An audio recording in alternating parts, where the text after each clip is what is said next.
this goes back, 100 years. Like, this is not new. I think given the last few years, especially, there's the pharmaceutical industry is probably feeling more of a threat than ever from natural health products, because more and more people are gravitating to that. And they've really stepped up the pressure now to try and suppress, eliminate, censor, or whatever you want to call it. I think it was 2004 that the previous natural health product regulations came about. I mean, there was a few years leading up to that, but it was supposed to be the appropriate way, although we could argue it's still classified as a subset of the drugs regulations in Canada. We would have preferred it to be under food. And Sean Buckley is really the expert in Canada as far as understanding the intricacies of how the law is applied in the natural health products segment. And he has understood this direction for a very long time. In all these 15 years, he's not been wrong once. Essentially, where we're at today and why we've really stepped up action now is because the self-care framework that they introduced back in 2017, 2018 is being rolled out. Okay, the first phase was changes to the labeling. You cannot have a drug on the market without a label claim. So this is actually part of the problem moving forward now, is because now as they step up the approval side of things, one of the things in the updates that we're looking at is they are making it very difficult, or they're making it harder for products to be approved. Is they want to harmonize the regulatory side of things. So what harmonizing means is we want to make it more difficult for natural health products to be approved, and we want to make it easier for drugs to be approved. Coming back to something you said earlier, right? What are the big ticket items here that we're looking at? We're looking at imposed and increased fees on the manufacturers, right? That's the big one. And then there's a whole bunch of sort of bullet points that go underneath that. Yeah. Then you're looking at advertising. Okay, so the advertising and the label claims and that sort of thing. And then the third one is you're looking at self-care framework. So the way that they've calculated these costs, right? So the main sort of overarching theme is, according to Health Canada and the government, like, oh my gosh, we need to go out there and regulate natural health products even more because there's a safety concern.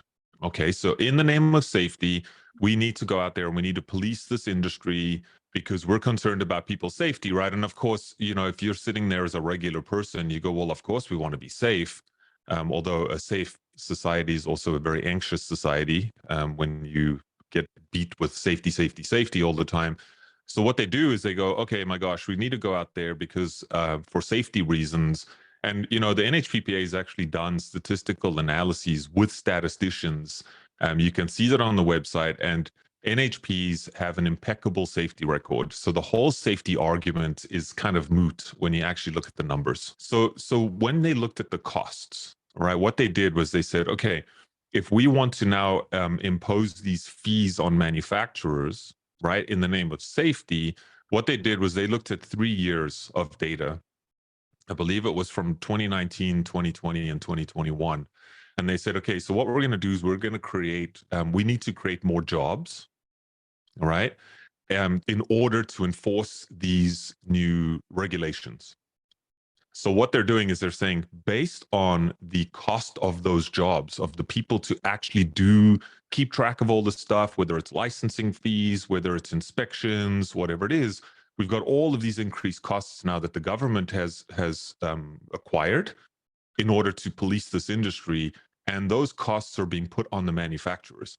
Some of these, if you're looking at the licensing fees and these fees that are being imposed, just for one fee could be up to $75,000. To simplify how to understand it, it's like an umbrella. Self-care. What products are used for self-care? And they lumped, under this umbrella, sort of 3 categories: over-the-counter pharmaceutical drugs. So things like you might find at a, drugstore that's on the shelves that you don't need a prescription for. Yeah. Natural health products. And then they kind of threw like cosmetics and toothpaste and deodorant under this umbrella as well. So like they're all drastically different things. But this is where, you know, Brett mentioned like this harmonization, modernization, you know, and they use all these words to make it sound like this is all for our benefit. And there's one sentence within that whole framework that really jumps out, and it says something to the effect, I'm paraphrasing here, but these will only be products where it's, you know, to help with conditions that you would not seek a consultation with a licensed medical professional. Just take a look out there, right? There's no prevention in our healthcare system whatsoever. Okay, Yeah. aside from maybe taking a baby aspirin to keep your blood thin or something along those lines, prevention is not part of the healthcare system. The healthcare system is designed to keep you in the system. And if I'm a drug company, the goal is to keep you on drugs, right? Because I want to sell you more drugs, and you know that's the system. And now if you look at Health Canada, you know, back not that long ago, 10 years ago, 15 years ago, 54% of their funding was coming from pharmaceutical companies. So now how do you apply drug style regulations to something like berberine, which is very broad in its action, and then extrapolate that onto berberine plus alpha lipoic acid plus chromium plus magnesium, and now you have a multi-ingredient formula?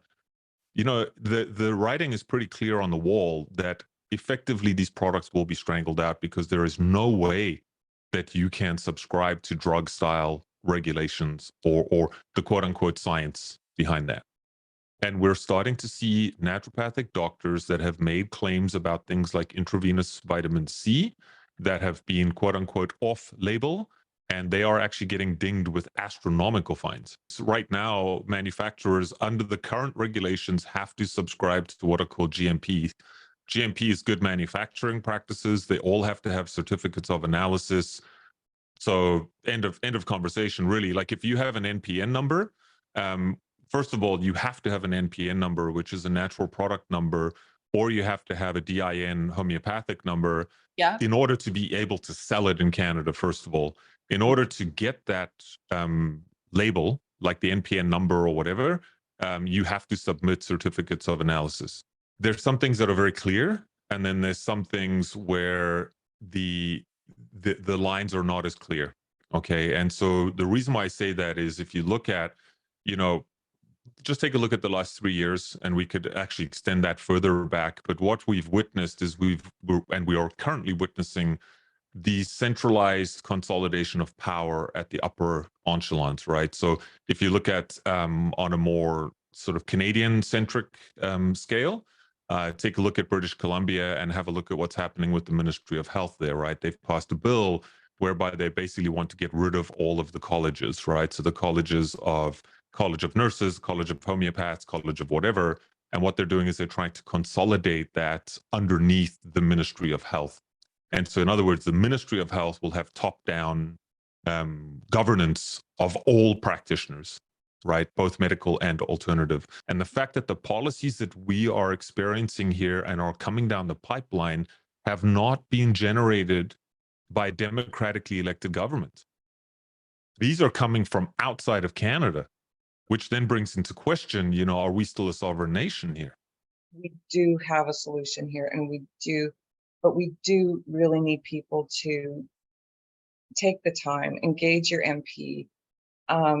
Those really quick click letters like that were coming up from CHFA. By the way, the CHFA also did an e-petition. Read the fine print, you guys. Like, if you read that petition, you're not going to want to sign it. The last paragraph actually essentially agrees with the self-care framework and everything else. It's just saying, well, let's just kind of put a pause on it. It's like, no, NHPBA, Sean Buckley's, our position is that we are not negotiating. It needs to be stopped.